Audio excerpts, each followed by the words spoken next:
आप सभी का हमारे YouTube चैनल में हार्दिक अभिनंदन है। Myself Poonam भुक्कर।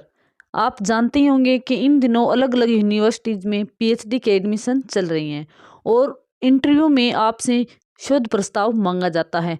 उसे या तो हार्ड कॉपी में या फिर PPT फॉर्म में मांगा जाता है और सभी इस बात से बहुत डरते हैं कि हम अपना शोध प्रस्ताव कैसे बनाएं, हम अपना टॉपिक चूज कैसे करें, शोध प्रस्ताव में कौन कौन से पॉइंट आएंगे।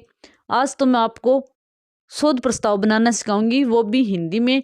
इसके अलावा मैं आपको इंग्लिश में भी थोड़ा बताऊंगी।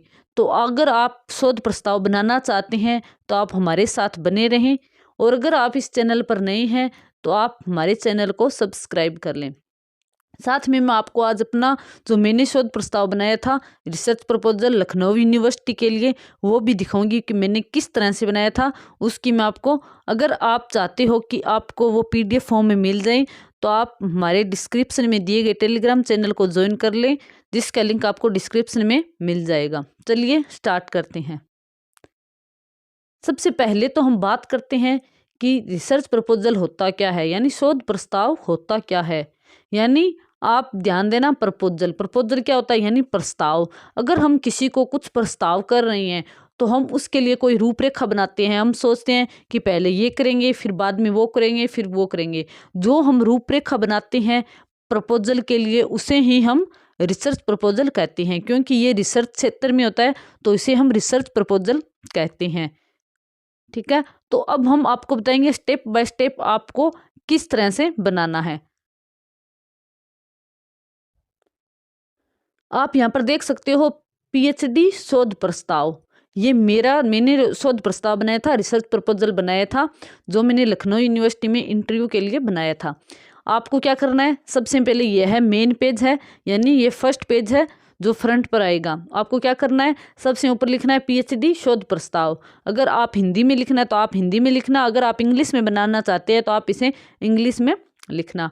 और उसके बाद टॉपिक का नाम आएगा। जैसे मैंने टॉपिक चूज किया था पंचायती राज एवं ग्रामीण विकास, श्री गंगानगर की पदमपुर तहसील की ग्राम पंचायतों का भौगोलिक अध्ययन। अगर आपका हिंदी में है तो आप उसको साथ में इंग्लिश जरूर लिखना है, और अगर आपका सिर्फ इंग्लिश में है तो आप सिर्फ इंग्लिश में यहाँ पर हेडिंग दोगे।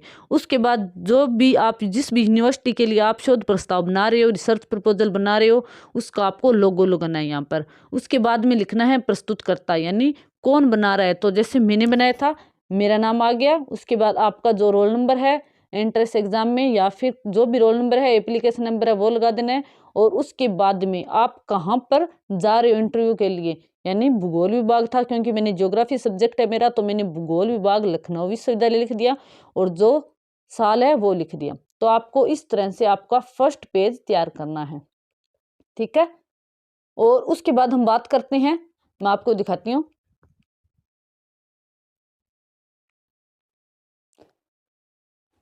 इतने सारे पॉइंट है। ठीक है, इसे हम चैप्टर प्लान कहते हैं। चैप्टर प्लान, इसमें क्या क्या आएगा, पहला आएगा परिचय यानी इंट्रोडक्शन, सेकंड आएगा समस्या का कथन यानी प्रॉब्लम स्टेटमेंट, तीसरा आएगा साहित्य की समीक्षा यानी लिटरेचर रिव्यू, फिर आएगा शोध का अध्ययन क्षेत्र यानी फील्ड ऑफ रिसर्च, और उसके बाद आएगा शोध के उद्देश्य यानी रिसर्च ऑब्जेक्टिव, और उसके बाद परिकल्पना यानी हाइपोथेसिस, उसके बाद शोध क्रियाविधि यानी रिसर्च मेथडोलॉजी, और उसके बाद शोध के प्रश्न यानी रिसर्च क्वेश्चन, और लास्ट में संदर्भ ग्रंथ सूची यानी रेफरेंस लिस्ट।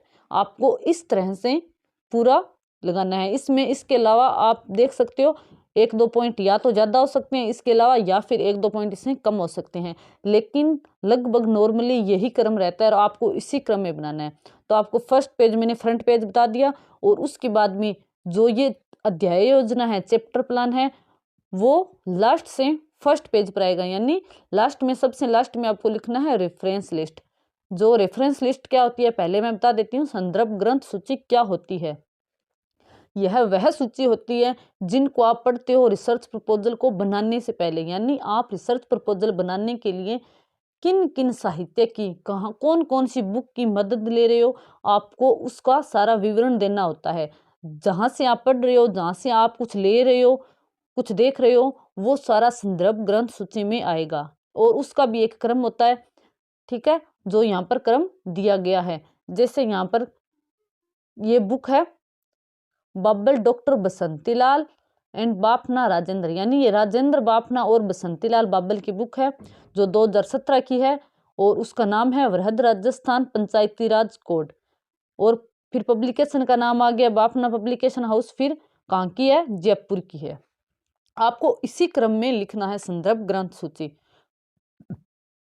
और इसके अलावा एक बात ध्यान में रखना कि आपको यहाँ पर अल्फाबेट के क्रम के अनुसार लिखना है, जैसे पहले बी फिर उसके बाद डी आएगा फिर जी आएगा, इस तरह से आपको क्रम में लगाना है। ऐसा नहीं है कि पहले कोई भी बुक लिख दी उसके बाद कोई भी लिख दिया, आपको इस तरह से नहीं करना, आपको बिल्कुल क्रम में लगाना है अल्फाबेट के क्रम के अनुसार।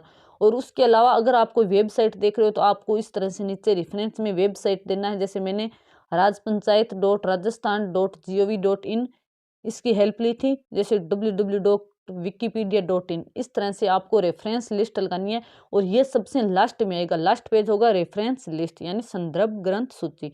अगर आप हिंदी में लिख रहे हो तो आपको संदर्भ ग्रंथ सूची के साथ इंग्लिश में रेफरेंस लिस्ट भी लिखना जरूरी है, और अगर आप इंग्लिश में बना रहे हो तो आपको सीधा रेफरेंस लिस्ट ही लिखना है, आपको हिंदी की जरूरत नहीं है।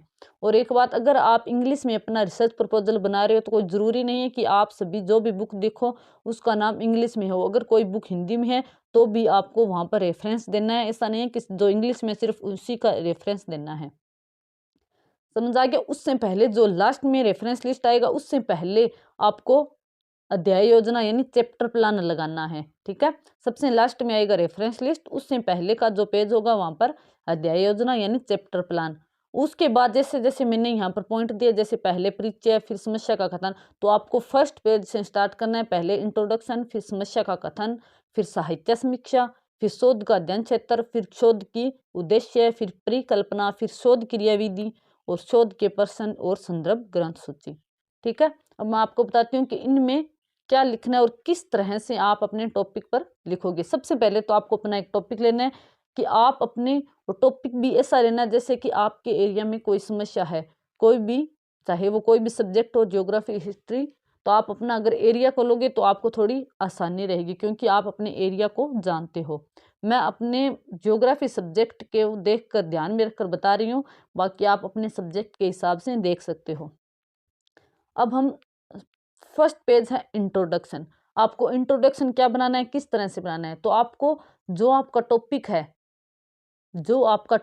आपने जो टॉपिक लिया है, सबसे पहले तो परिचय में उस टॉपिक के बारे में लिखना है कि वो टॉपिक क्या है, उसका थोड़ा सा हिस्टोरिकल परिप्रेक्ष्य देखना है यानी थोड़ा सा इतिहास लिखना है, और जो वर्तमान में स्थिति है वो लिखनी है। इस तरह से आपको सबसे पहले परिचय बनाना है। और उसके बाद में जो आपका एरिया है, यानी पहले आप पूरे इंडिया लेवल पर बना रहे तो आपको पहले इंडिया लेवल के बारे में पूरा लिखना है, और उसके बाद जो आपका स्टेट है, और उसके बाद जो आपका जिला है, और जो आपका क्षेत्र है उसके बारे में लिखना है। इस तरह से आपको क्रम क्रम अनुसार आना है, ठीक है। तो आपको इस तरह से अपना परिचय बनाना है, यानी परिचय यानी आपको जो टॉपिक है उसके बारे में बताना कि आप करना क्या चाहते हो, उसके बारे में क्या बताना चाहते हो, वो सारा आपका आएगा परिचय में। और उसके बाद सेकंड है साहित्य की समस्या, साहित्य की समीक्षा, लिटरेचर रिव्यू। अब आपको यहाँ पर ये लिखना है कि आपने कौन सी बुक में कहाँ से क्या देखा और कौन सी बुक में आपने क्या पढ़ा। तो आपको उसका नाम, जो राइटर है उनका नाम, कौन सी बुक है उनका नाम लगाकर आपको लिखना है कि इस बुक में ये दिया गया है, मैंने ये देखा है, इस बुक से मैंने ये लिया है। तो आपको सारा जो साहित्य की समीक्षा इसमें वो सारा आएगा कि आपने कौन सी बुक की हेल्प ली है, कौन सी वेबसाइट की हेल्प ली है, या फिर कौन से रिसर्च पेपर की हेल्प ली है, तो वो सारा किस में आएगा, साहित्य की समीक्षा में आएगा। और उसके बाद है समस्या का कथन यानी स्टेटमेंट ऑफ प्रॉब्लम। आपको ये यहाँ पर ये बताना है कि जो आपने प्रॉब्लम ली है, यानी जो आपने टॉपिक लिया है वो क्यों लिया है, उसकी प्रॉब्लम क्या है, रियल में प्रॉब्लम क्या है, समाज में किस तरह की प्रॉब्लम आ रही है, आपको उसके बारे में समस्या का कथन में लिखना है सारा कि किस तरह से। जैसे मैंने लिखा है, पदमपुर क्षेत्र में ग्राम पंचायतें ग्रामीण विकास को लेकर काफी सजग है, लेकिन फिर भी देखा गया है कि पंचायती राज के माध्यम से गाँव का सर्वांगीण विकास नहीं हुआ है, इसमें बहुत सारी कमियां हैं। यानी मैंने अपनी समस्या लिखी है कि मेरी समस्या क्या है और मैं इस पर रिसर्च क्यों करना चाहती हूँ, तो आपकी जो समस्या है उसका आएगा, समस्या का कथन आएगा उसमें। उसके बाद है शोध का अध्ययन क्षेत्र। आपको अपना एरिया ऑफ द स्टडी बताना है कि आप कहाँ पर शोध कर रहे हो। तो जैसे मैंने लिखा है कि सबसे पहले जैसे ये राजस्थान आ गया, ठीक है, और उसके बाद मैंने बताया है कि राजस्थान में ये यहाँ पर गंगानगर जिला है, ठीक है, और गंगानगर जिला आ गया और इसमें यहाँ पर पदमपुर क्षेत्र है, और जो ये पदमपुर क्षेत्र है यानी जो पदमपुर तहसील है उसको आगे मैंने मैप के द्वारा दर्शाया है। तो आपको इस तरह से अपने जो रिसर्च प्रपोजल है उसमें आपको मैप की सहायता से अपना एरिया दर्शाना है, अपना बताना है कि आप जो रिसर्च कर रहे हो वो एरिया कहाँ पर स्थित है। क्योंकि ऐसा नहीं कि जैसे आप सोच लेते हो कि गंगानगर जिला है या फिर कोई भी कुछ भी सेक्टर है, तो आप ऐसा सोचते होंगे कि ये तो पता ही होगा कि कहाँ पर है, लेकिन आप जिस यूनिवर्सिटी में जा रहे हो जरूरी नहीं है कि वहाँ पर उनको पता हो कि आपका एरिया कहाँ है। तो आप अगर पता हो या फिर न हो फिर भी आपको अपना एरिया की जानकारी अच्छे से देनी है। और उसके बाद सिर्फ मैप नहीं बनाना है आपको कि मैप बना दिया और लिख दिया, ठीक है, इसके अलावा भी आपको यहाँ पर लिखना है। और उसके बाद जैसे वहाँ पर जो आपने एरिया लिया है उसके बारे में आपको बताना अच्छे से, उसकी भौगोलिक स्थिति क्या है, कौन से कहाँ पर है, किस तरह से है और वो कहाँ स्थित है, और उस एरिया के कौन से गांव हैं, वहाँ पर कौन सा शहर है, किस तरह से है, मुख्य सड़क, मुख्य रेलवे स्टेशन, जो भी जितना भी आसपास का जो महत्वपूर्ण बातें हैं वो सारी लिखनी है।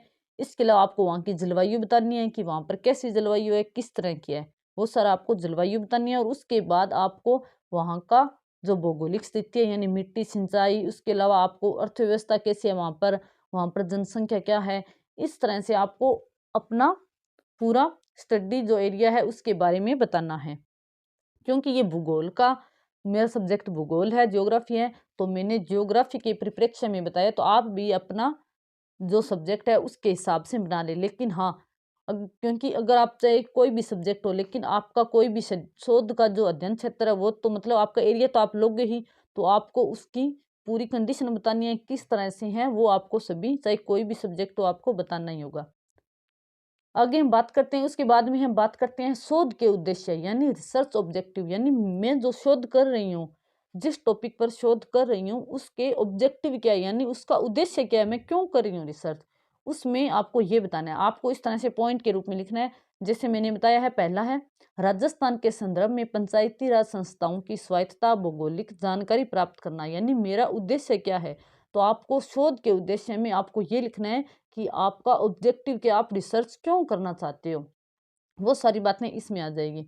उसके बाद हम बात करते हैं परिकल्पना की यानी हाइपोथेसिस।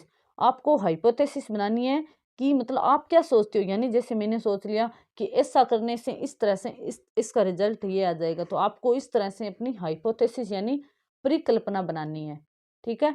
जैसे मैंने अपनी परिकल्पना बनाई है, किसी भौगोलिक क्षेत्र में पंचायती राज व्यवस्था के माध्यम से ग्रामीण विकास की योजनाओं को अधिक प्रभावी रूप से क्रियान्वित किया जा सकता है। और मैंने दूसरी परिकल्पना क्या बनाई है, किसी गांव के सर्वांगीण विकास में पंचायती राज की महत्वपूर्ण भूमिका है। यानी मैं यह सिर्फ मेरी परिकल्पना है, इसको मुझे सिद्ध करना है, यानी इसको मुझे सत्य साबित करना है अपने रिसर्च में। अगर ये गलत हो जाती है वो बाद की बात है, लेकिन आपको जो आप परिकल्पना बना रहे हो उसे आपको सिद्ध करना होता है, ये वो होती है परिकल्पना। उसके बाद हम बात करते हैं शोध क्रियाविधि यानी रिसर्च मेथोडोलॉजी की, जो कि रिसर्च में एक मोस्ट इम्पोर्टेंट टॉपिक है, क्योंकि शोध क्रियाविधि सबसे ज़्यादा इम्पोर्टेंट है। अब हम बात करेंगे कि यहाँ पर मैंने लिखा है कि जो ये मेरा शीर्षक है उसमें कौन सी शोध विधि तकनीक का उपयोग किया जाएगा, जो नीचे दी गई है। सबसे पहले जो कलेक्शन ऑफ डाटा, यानी मैं डाटा का संग्रहण यानी कहाँ से करूँगी और कैसे करूँगी। और डाटा दो प्रकार के होते हैं, आंकड़े दो प्रकार के होते हैं, प्राथमिक और द्वितीयक। प्राथमिक वो होते हैं जो आप खुद चयन करते हो, जिनका आप खुद जाकर देखते हो, खुद इकट्ठा करते हो, वो होते हैं प्राथमिक आंकड़े। और जो आंकड़े आपको तैयार मिल जाते हैं यानी किसी बुक के द्वारा या फिर किसी न्यूज़पेपर के द्वारा, इस तरह से किसी ग्राम पंचायत कार्यालय में या फिर कोई भी विभाग में अगर आपको जो आंकड़े तैयार मिल रही हैं वो होंगे द्वितीयक आंकड़े। तो आपको बताना है कि आप प्राथमिक आंकड़े कैसे लोगे। जैसे मैंने बताया कि मैं व्यक्तिगत अध्ययन के द्वारा, साक्षात्कार के द्वारा, अनुसूची, प्रश्नावली, इसके द्वारा मैं अपने प्राथमिक आंकड़ों का संग्रहण करूंगी। और उसके अलावा मैंने बताया कि जो द्वितीयक आंकड़े हैं उसका कहाँ से संकलन होगा, जैसे ग्रंथ लेख हो गए, पुस्तक हो गई, पत्र पत्रिकाएं हो गई, और इसके अलावा जो विभिन्न सरकारी संगठन हो गए जैसे तहसील कार्यालय, ग्राम पंचायत कार्यालय, जो श्री गंगानगर का सांख्यिकी विभाग है वहां से, राजस्थान का सांख्यिकी विभाग है वहां से। यानी आपको ये बताना है कि आप कलेक्शन ऑफ डाटा कहाँ से करोगे और किस तरह करोगे। और उसके बाद आता है यूज ऑफ रिसर्च मेथड, यानी आप कौन सी शोध विधि का प्रयोग करोगे, यानी आप किस तरह से अपना रिसर्च को आगे बढ़ाओगे। तो मैंने बताया कि यहाँ पर मैं ऐतिहासिक, तुलनात्मक, पर्यवेक्षण और साक्षात्कार, सांख्यिकी और विश्लेषणात्मक पद्धतियों का प्रयोग कर कर अपना रिसर्च तैयार करूंगी, अपना रिसर्च करूंगी। ठीक है, तो आपको यहाँ पर ये बताना है कि आप कौन सी शोध विधि का प्रयोग और किस तरह से करोगे।